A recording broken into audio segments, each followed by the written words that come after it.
নমস্কার, আমি সোমা। আমার আরও একটি নতুন ব্লগে আপনাদেরকে অনেক স্বাগত। কেমন আছেন সবাই? আশা করছি সবাই খুব ভালো আছেন, আর আমরাও ভালো আছি।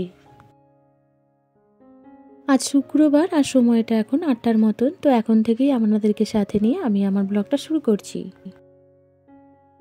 কালকে যেই কড়াইশুঁটির কচুরি করেছিলাম, তো সেই কড়াইশুঁটির পুর তো বেশ অনেকটাই হয়ে গেছিলো, আর সেটা তো বললামই যে রেখে দিয়েছিলাম। তো সেটাই আজকে আবার সকালে করে নিচ্ছি। এখন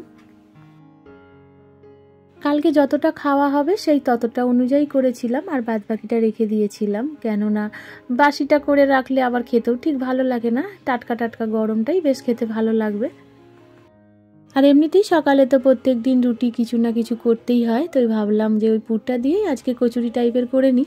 আর কালকে তো আর কচুরি করা হয়নি, কাল সেই পরোটার মতনই করেছিলাম। তখন করে হাজব্যান্ডকে দিয়েছিলাম, আর এখন এই মুহূর্তে মেয়েটাকেই দিলাম, কেন মেয়েটা স্কুলে যাবে। আর ওকে টিফিনটা দিয়ে আর আমি এদিকে ওকে রেডি করে দিচ্ছি চুলটা বেঁধে। ওকে রেডি করিয়ে দিয়ে তারপরে ও স্কুল চলে যাওয়ার পরে আমি এদিকে টুকটাক কাজগুলোকে সেরে আর এই মুহূর্তে স্নান করেও চলে এসেছি। আর বেশ টুকটাক করে অনেকগুলোই কাজ ছিল, আর এইসব সারতে সারতে অনেকটা দেরিও হয়ে গেছে। এখন প্রায় 12:30টার মতন বাজে, আর এই মুহূর্তে আমি এখন টিফিন খেতে বসেছি। তবে টিফিন আর দুপুরের খাবার একসঙ্গেই আজকে খেয়ে নিচ্ছি। তো ভাবছি আজকে আর কিছু রান্না করব না, যেহেতু একা রয়েছি, আর একার জন্য সেইভাবে রান্না করতেও ইচ্ছা করে না। বাড়িতে সবাই থাকলে দেখবেন রান্না করার একটা উৎসাহ জাগে, যে সবাই খাবে তাহলে আমি টাইমের মধ্যে রান্নাটা করি। আর যখন একা থাকি বা একার খাবার থাকে তখন আর ইচ্ছাই করে না যে ওই রান্নার কাজটা করি বলে, তখন মনে হয় দূর এইগুলোই খেয়ে নিই। আর তাই ভাবলাম যে আজকে আর এবেলা রান্না করব না, যা করার সেবেলাই করব। আর যেহেতু মেয়েটাও নেই, মেয়েটাও স্কুলে গেছে, আর ও তো বাড়ি আসবে সেই 4:30, ও এসে আর সেইভাবে খায় না কিছুই। আর এই তো টিফিনটা খেয়ে নিয়ে আর তারপরে এই যে রাত্রিরে রান্নারই জোগাড়টা করে রাখছি। আজকে ভাবছি সেবেলা একটু তরকা করব, তো তার জন্যই এখানে মুগ কড়াই আর একটু ছোলার ডাল ভিজিয়ে রাখলাম। ভিজিয়ে রাখলে তাহলে তাড়াতাড়ি সেদ্ধও হয়ে যাবে। ফ্রিজেতে অনেক দিন ধরেই বেশ খানিকটা খোয়া ক্ষীর পড়ে রয়েছে, রোজই ভাবি বার করে ওটা কিছু করে নেবো, তো করা আর হয় না। তো আজকে ভাবলাম এই জিনিসটাই করব, তো সেটাকেই বার করে নিয়ে এলাম। আর এই যে বার করে নিচ্ছি, তো ভাবলাম এটা তো শক্ত হয়ে গেছে ফ্রিজে থাকার কারণে, তো ভাবলাম ঘষে নিই। তো স্ক্যাপারে ঘষতে গিয়ে দেখছি যে একদমই ঘষা যাচ্ছে না, এতটাই শক্ত হয়ে গেছে, কেননা সবই ফ্রিজ থেকে বার করেছিলাম।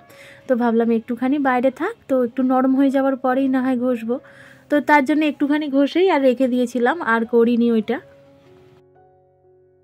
যাই হোক, এদিকের কাজগুলোকে সেরে তো ভাবলাম বিছানাটা চাদরটা আজকে পাল্টে নিই। কদিন ধরেই বেশ পাতা রয়েছে, আর একটু বেশ নোংরা মতনও হয়ে গেছে, তো ভাবলাম তুলে রাখি, কালকে না হয় কাচা যাবে।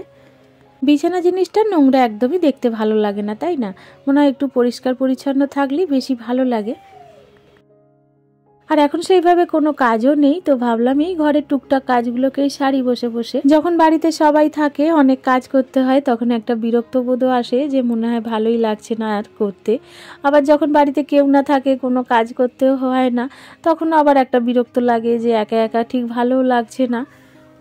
আমার বাবু কদিন তো পরীক্ষার জন্য, পড়ার চাপের জন্য সেইভাবে কোথাও যেতেও পারতো না। তাই জন্য ও বলেই রেখেছিল যে আমার পরীক্ষা শেষ হয়ে গেলে কিন্তু আমি সবার বাড়ি একটু করে ঘুরতে যাব। আর তাই পরীক্ষাটা হয়ে যাওয়ার পরেই কদিন ধরেই ভীষণ বায়না করছিল যে এখানে যাব ওখানে যাব করে করে। তারপরে বলল আমি আমার পিসির বাড়ি যাব, তো ওর ঠাকমাকে নিয়েই গেল, বললে চলো তো পিসির বাড়ি যাই, একটু ঘুরে আসি। মামার বাড়িও গেছিলো দুদিনের জন্য, কিন্তু মামার বাড়ির সামনে বলে আর সেখানে গিয়ে থাকতে পারেনি। বলছে এখানে সামনে তুমি বারবার ফোন করছো, আসতে বলছো, তাই জন্য এখানে গিয়ে আর থাকবো না, আমি দূরে কোথাও চলে যাব, যাতে তুমি না আমাকে আর বারবার বলতে পারো যে বাড়ি চলে আয় বাড়ি চলে আয় করে। আর তাই জন্য আমার বড় ননদের বাড়ি গেছে, ওর বাড়ি সেই নবদ্বীপ, সেখানেই গেছে। তো যাই হোক, এই মুহূর্তে কিন্তু এখন সন্ধে হয়ে গেছে, এখন অনেকটাই সময় পরে। তখন এইসব কাজগুলোকে সেরে একটু এদিক ওদিক করেছি, একটু রেস্ট নিয়েছি, বিশ্রামও করেছি। এইসব করেই দুপুরটা কেটেছে। আর তারপরে এই তো সন্ধেবেলা একটুখানি এইসব কাজগুলোই করে নিলাম। তো সন্ধে হয়ে গেছিলো বলে মেয়েটাকে বললাম যে সন্ধে দিয়েই পড়তে যাবি, আর ও সন্ধেটা দিয়ে এসেই এখন এই পড়তে যাবে বলে সব বইপত্রগুলো গুছিয়ে নিচ্ছে। প্রতিদিনের যে একই কথাটা বলা, সেটা আবারও আজকে বলে নিই, যে খুবই সাধারণ ঘরের আমি একজন, আর আমার সব কিছুই খুবই সাধারণ। আমার ভিডিওগুলো আপনাদের কেমন লাগছে অবশ্যই কমেন্ট করে জানাবেন। আর আমার ভিডিও যদি কোনো কিছু ভালো লেগে থাকে তাহলে প্লিজ একটা লাইক করে দেবেন। আর আমার চ্যানেলে যদি আপনারা নতুন হয়ে থাকেন, তো আপনারা চাইলেও আমার চ্যানেলটিকে সাবস্ক্রাইব করে আমার এই ছোট্ট পরিবারের একটু পাশেও থাকতে পারেন। আর যারা যারা আমার চ্যানেলটিকে সাবস্ক্রাইব করে ফেলেছেন তাদেরকে অসংখ্য ধন্যবাদ। আর এই তো সন্ধ্যেবেলা কাজগুলোকে সেরে আর এই তো তারপরে রান্নাটাই করতে এলাম রাত্রিরে। দুপুরে এই যে ক্ষীরটা নিয়ে বসেছিলাম, তখন তো আর কিছু করিনি, রেখে দিয়েছিলাম। তো এখন এই যে ভালো করে ঘষে নিয়ে আর একটু দুধ দিয়ে এটাকে করে নিলাম, একটু চিনি দিয়ে। আজকে ভাবলাম ক্ষীরটা দিয়ে একটু মিষ্টির আকারই করব। ওই যে ক্ষীরটা জাল দিয়ে নিয়েছি, এরপরে ওটাকে ফ্রিজে রেখে দেবো ঠান্ডা হওয়ার জন্যে। বেশ কিছুক্ষণ ফ্রিজে রাখার পর পুরোটা শক্ত হয়ে যাবে, আর তখন ওই চৌকো করে কেটে নেবো। সন্দেশের আকারে দেখতেও লাগবে আর খেতেও লাগবে। আর তাই ক্ষীরটাকে এই তো নাবিয়ে দিয়ে তারপরে এই যে সেই বেলা তো সেই কড়াইগুলো ভিজিয়ে রেখেছিলাম, আর এই তো সেদ্ধ বসিয়ে দিয়ে আর এদিকে রুটিটাও করে নিলাম। তো এরপরে তরকাটাই করে নেবো। আজকে রাত্রিরে এই রুটি আর তরকাই হবে। একবার ভেবেছিলাম আজকের তরকাটাই একটু চিকেনের কিমা আনবো, তো সেটা দিয়েই করা যাবে। তো সেটা করতে গেলে আবার বাইরে যেতে হবে, আর বাড়িতে যখন ছেলেটাও নেই, সেই যেতে গেলে আমাকেই বাজারের দিকে যেতে হবে। তাই আর আনলাম না। লাস্টে এই যে ডিমটা ভেজে নিয়ে ডিম দিয়েই ভাবছি করে নেবো। যখন বাড়িতে সে থাকে তখন তার অভাবটা অতটা বোঝা যায় না, কিন্তু যখন তাকে সে সামনে না থাকে তখন খুব ভালোভাবেই বোঝা যায় যে তাকে কতটা প্রয়োজন। এই যে যেমন আমার হয়েছে, আমার ছেলেকে ছাড়া তো আমার এক মুহূর্তই চলে না। তো ও বায়না করে গেছে ঠিক কথা, কিন্তু ওকে আমি এমনিতেও কোথাও যেতে দিই না, ভালোই লাগে না ওকে ছাড়া। আর যেহেতু ও আমার অনেক হেল্প করে, আর তাই জন্য ও কোথাও চলে গেলে আমার ভীষণই একা একা মনে হয়, আর মনে হয় আমি যেন কিছু করতেই পারছি না। ও বাড়িতে না থাকলে সমস্ত কাজই ও করে, মানে ঘরের কাজ থেকে শুরু করে বাইরের কাজগুলোই ও করে থাকে। ঘরেতে আমি যে কাজটা করি আমার সঙ্গে ও হেল্প করে দেয়, বা এদিকে টুকটাক কাজও কিছু করে দেয়। যেটাই বলি সেটাই ও শোনে, কোনোদিন বলে না যে না।